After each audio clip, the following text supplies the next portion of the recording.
everyone. Welcome again to the 30-Day Speaker Summit. We got an amazing guest, and I'm super excited about this. Usually this is just a treat for me to just learn everything this individual has, as he has a background that is very inspiring, and the type of perseverance and ambition this individual has. It's not just theory. It is actual results, and he has an amazing resume, if you want to say. So Jordan, welcome to the summit. Let me just quickly introduce you. So Jordan, for everyone watching, Jordan has started and scaled 3 companies in the last 4 years after leaving an 18-year sales career as the top 1% earner in the US. I know in Canada, the top 1% is, I believe it's 250 grand a year. I don't know what it is in the US. I believe it's like closer to 300,000 to 400,000, if that's correct, right? Just north of 4. Beautiful. So, he knows what he's talking about. Jordan is passionate about helping others acquire the skill it takes not only become great at getting their way in selling, but in life. And that's kind of the whole topic of today, which is understanding, and this might be strange for some people, but selling is in all aspects of your life, not just in a career. So Jordan, again, welcome to the summit. Great to be here, man. And thank you for having me. Awesome. So, let's just kind of get into it. One of the first questions that I have for you is, when I say the word sales, what does that mean to you? And what is your definition of that? When you say the word sales, for me, it automatically triggers a lot of things. But I think the very first thing that it triggers, and the thing that's at the very top of the mountain that just got created in my brain, was persuasion, getting what you want out of a specific scenario, whether that's commission, whether that's a girl's phone number or whatever that might be. That's getting somebody, that's persuading or inspiring or motivating somebody to do what's in their own interest to do, and also, of course, your own as well. So that's the very first thing that comes to mind when you say sales. I love it. It's a little bit different than most people's definition of that. They think of the used, greasy car salesman. And so let's actually go back to a younger Jordan. I know yourself, your dad owns a business. So I know you were not, I don't want to say you were raised in that environment into like sales and performance and, and hitting targets, if you want to say, in entrepreneurship. But take me back to a younger Jordan, because I've seen your journey. But where did this ambition come from? I know you play music, and I know that's kind of like, the foundation, but kind of bring me down this becoming who you are right now, and the steps you took, man. Yeah. I'll try to keep it on the shorter end, because I feel like I could talk for like 3 hours about the background or whatever. But I guess kind of the journey of who I was becoming started kind of, I would say maybe high school, because I don't know if you're familiar with this thing called the Enneagram. Have you ever heard of that? Not entirely. Okay, no problem. I think it's a super interesting thing because of its accuracy, but essentially what it is it's something that you guys can test out on your own. Just Google it. But it breaks people down into basically 9 different type of personality traits. And I don't know much about any of them. I'm no expert at all, but I've done enough studying just on my own to kind of find out that I am a 3. And what a 3 is a 3 is somebody that pulls their own self-worth off of how they perceive other people perceive them.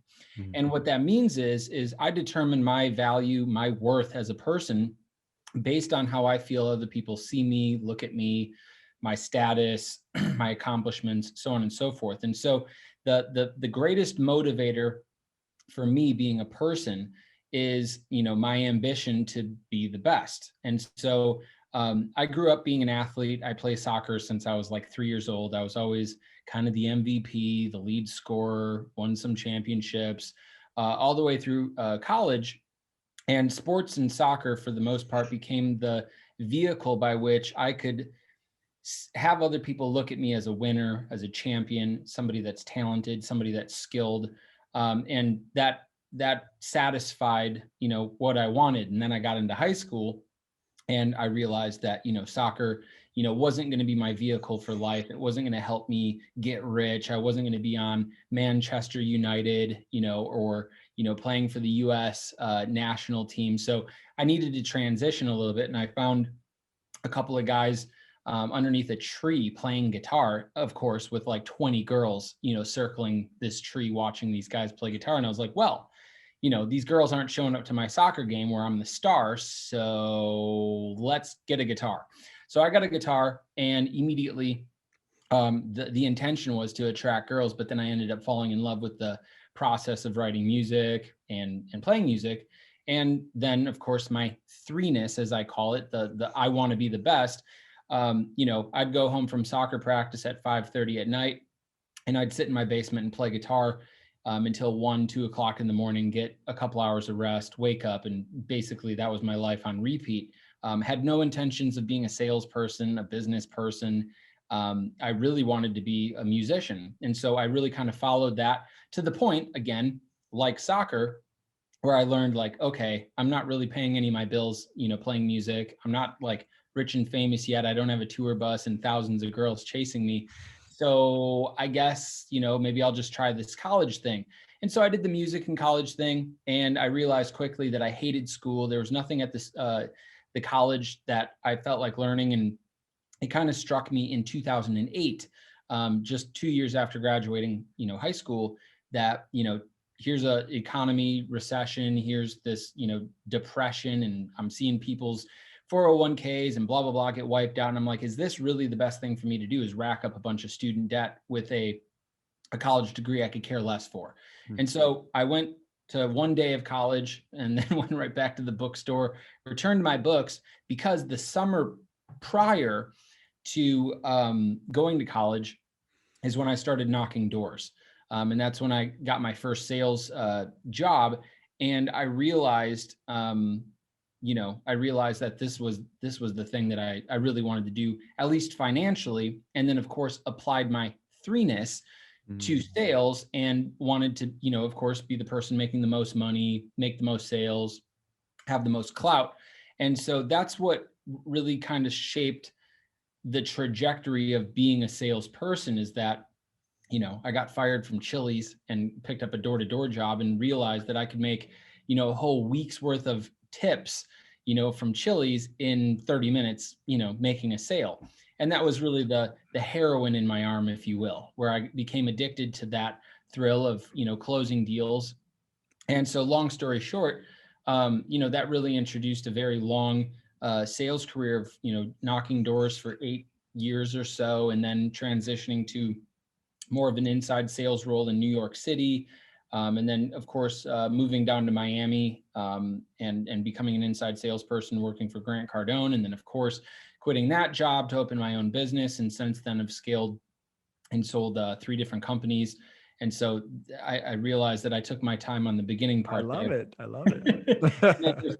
Hyper advanced the rest of it. So there's obviously a lot of cool details and stories in there, but I love the history of it all. One of the biggest things that I've seen, because I've been looking at your journey for a while, and in sales, see, it's funny because we talk about it as a career, but selling yourself to make jumps into bigger moves. Yeah, that's a huge thing right there. So let's actually talk about that, because it's not just selling a customer, because that's kind of gets on autopilot. I think we all, if you're in sales for a while, it becomes on autopilot, right? You're not in sales for 30 years. You do 1 year 30 times, right?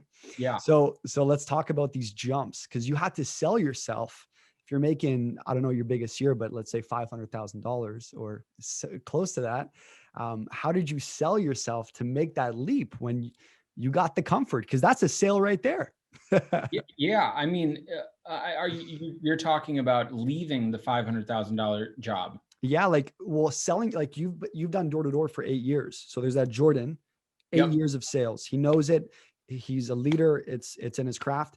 Is Jordan wired to go bigger? Because most people would sell themselves that I have a solid job right now. Yeah. I got a paycheck, dude. I don't got to go anywhere. So how did you sell yourself there? Let's look at that right there. Now he's getting excited. Yeah. So now you're digging into some good convo. So honestly, I didn't sell myself on getting out of door to door to go to inside sales because that's what I wanted to do. It was a byproduct of a relationship that I was chasing. So I went door to door, started in Wisconsin, moved to Virginia, moved to Dallas, Texas, and pretty much that was my door to door career. And then moved from Texas up to New York City to move in with this girl that I had some history with on and off. And I was like, cool, man, I'm good with door to door. I can be great on the phones. Let's go to New York City and try this thing.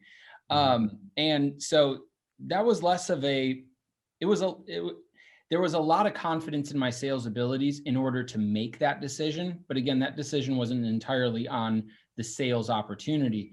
The sales opportunity came from when that relationship failed and I found myself in New York City completely alone.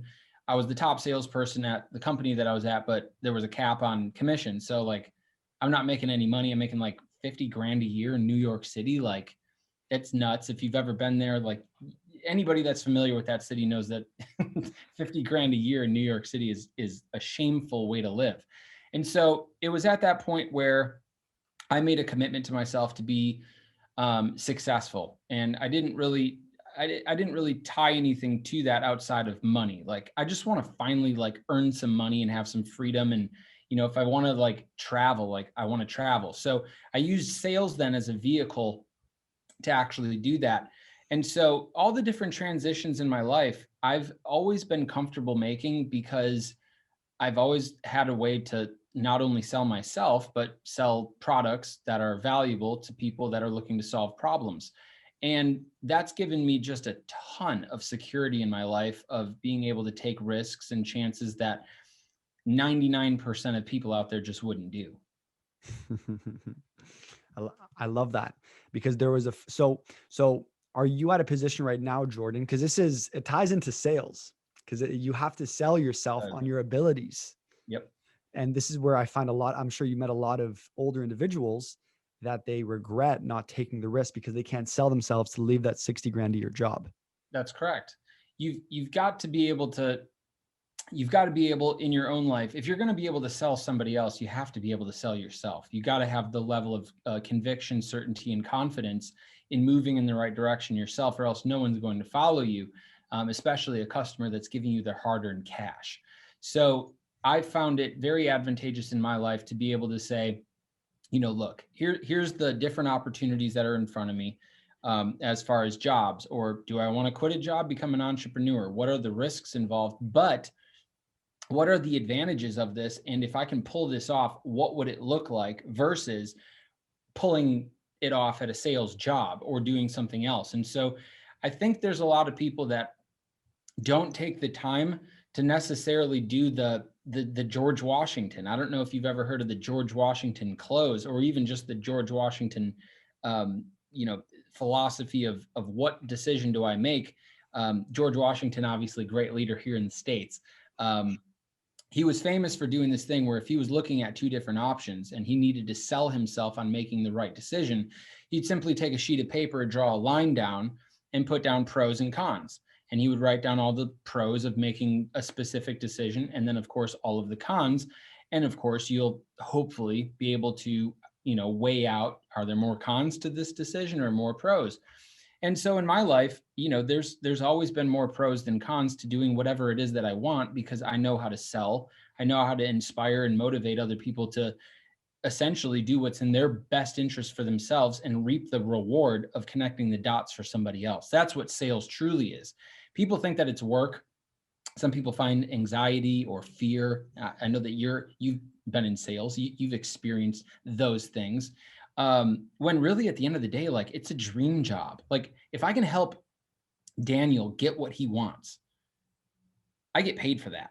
And I shake your hand and I walk away, and like, there's this exchange of value. And so that's the way I see sales from my lens. And that's always just helped make life seem less risky, if you will. Mm-hmm, mm-hmm. It gives you the confidence to make moves, if you want to say, or go after, or live in that commission world. A lot of people, that scares people. Commission. Yeah. Where's the salary, dude? And as an entrepreneur, like, it's full commission. And except now you're paying salaries, right? Yeah, exactly. So a lot of people might look at you, Jordan, and say, well, he's a great communicator. He's so fluent. Like, look at him with all of his confidence, right? I'm sure he always spoke like that, right? You know Right. how the people talk. No, I'm kidding. But for you, Jordan, how did you get to this level? I'm sure it was you, all you did was read books and you just became amazing, right? Yeah, just like anybody that's ever been great, I just was born this way, No, in all reality, there was an unbelievable, and there still is an unbelievable intentional development on the skills that I want to acquire. Um, I think it's a natural progression for me, at least, with my threeness, to acquire the skills that I need as a salesperson, become, fluid as a communicator, be good at answering questions, be good at, illustrating and demonstrating value to other people. And of course, developing the confidence to ask people to do business with you. That's one skill set. That's a salesperson, and you can make a great living doing that, as I did. But I've always been entrepreneurial. And so, what I'm working on right now, because I'm only been in business now for myself just shy of 4 years, is I gratefully have 4 years of business experience now, but there's so much still for me to learn as far as, hiring and firing and processes and policies and procedures and all of the different things that, create a great business. And so I'm intentional now. I'm not reading sales books anymore because I write sales books now. Now I read, books about business from, you know, uh, the leading CEOs or people that are doing well in business and can help me craft a better perspective of what it would look like to solve specific problems within my business. Once I can do that, then the next revolution for that would be to either one, help other business owners and help them solve problems within their business based on what I've been able to do, or two, fire up more businesses and utilize the same skill set over and over and over again and see how many times I can do that before I die, put all that money in the bank, give it to my kids, and then, I don't know, go to heaven. That would be the next progression is there's whatever you're working on in your life and whatever those battles are. Look, man, like knocking my first door was probably just as treacherous as it was for you, where you're just like, you're about to knock and you're like, yeah, no, I don't think I'm going to do this right now. I'm interrupting somebody's day. What if they say they're not interested? Like, what am I going to do? And, like you have to be intentional about developing those skills. And there's really two ways of doing it. One is just, getting a door slammed in your face a bunch of times until you figure out what to say, or, doing that while also bolstering your skills by having a mentor and being intentional about the way you're spending your time to practice and learn shortcuts and cheat codes that you can then apply in the experience that you're going to have anyway. So that's how you compress the learning experience and get the result a little bit faster. And so I'm going to put you on the spot. Okay. So, and just to kind of give people some context, because, you may see an individual right now who's refined and it's almost like there's a script and he's just like, he's not even thinking about it. Right. So I'm sure I'm putting you on the spot, but could you give us some numbers on potentially how many doors you knocked, potentially how many sales calls you've made? I know. Gee, Yes. Like if you could, like, or even hours with customers. Cause I think this is where the real black belt comes in, or the real, elephant skin. I think I know exactly which direction you're taking this in. As far as doors knocked, I mean, literally, I couldn't quantify it, or probably be accurate at all. But, if you're saying, knocking 100 doors a day, times pretty much Monday through Saturday, times 8 years with, a few days off. I mean, those of you that are wielding a calculator can probably do the math, but I think the point that you're going to want to get to, and the point that I'm going to want to get to, is the law of 10,000 hours. I have, that's where they say mastery is born. You've done something so many times, you can't get it wrong. You have developed a process or a way of getting things done that you need to get done. So you're effective, you're efficient, you're confident, you know what you're doing. And that's putting in your time. I've definitely put in well over 10,000 hours of speaking with clients, getting hung up on, knocking doors, pitching products, handling objections, making useless follow-up calls to people that probably would never pick up the phone, and trying to be creative on figuring out ways to actually get them to pick up the phone. And then sometimes it works. And then it's just thousands and thousands of hours of practice and practice and failure and failure. And sooner or later you wake up and you realize, well, geez, my life is a whole lot different because I've been using my time differently. Mm-hmm. And so, for those of you that are looking to accomplish something, whether it's communication, whether it's sales, whether it's growing a business, whether it's digital marketing or training your dog, you have to put in time. You have to put in the reps, and there's really, truly no way around it. Mm-hmm. Yeah. And I think, what I was even getting at too is like, you speak like a 50-year-old man, a 60-year-old man who's lived years and years on this planet. Right. And, I'm sure you've met some not kids, but young adults who are 19 who act like they're 60 years old. And there's other people who are 70 who act like they're, in their teen years. Yeah. And I find for a lot of people who are watching this right now, like you need to observe these things, which is observe what he's done. So, Jordan, like you sold your company last year. Even what I saw on that board, you made $650,000 in 6 months revenue, right? Is that correct? Yeah. You're like, damn right. Yeah. Like the reason why he could do that in 6 months, right? Didn't you just start that or something like that? Or I don't know. 6 months ago. 6 months. And I want you guys to observe, not like you have to observe what these people do. It's you listen, but you observe. And when I observe you, Jordan, I see years and years of progression. So he's built this skill that you can't learn from 4 years at university or college, or, reading a bunch of books. He put in the hours, thus he creates magic. Right? That's a good way of putting it. I like that. So that's, yeah. And one thing I don't want your audience to overlook is the first thing that you have to do if you're going to do any of that is make the decision to do it. That would be, number one is, hey, I'm going to take a risk here or something.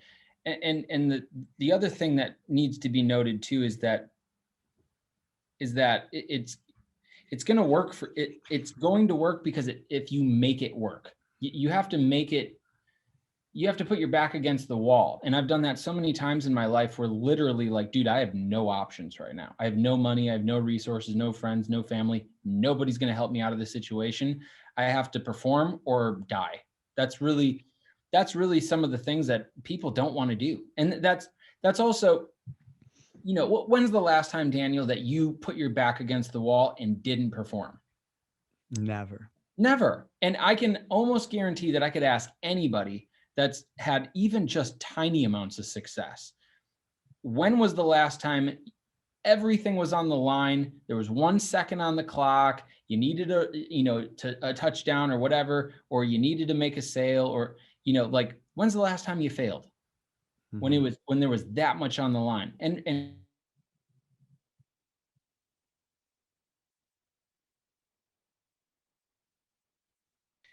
I respect everybody. I love everybody. I'm good like that. But, I respect my full commission salespeople more than, people that are out there with a $60,000 salary plus, $40,000 worth of commission. I'm making $100,000. That's fantastic.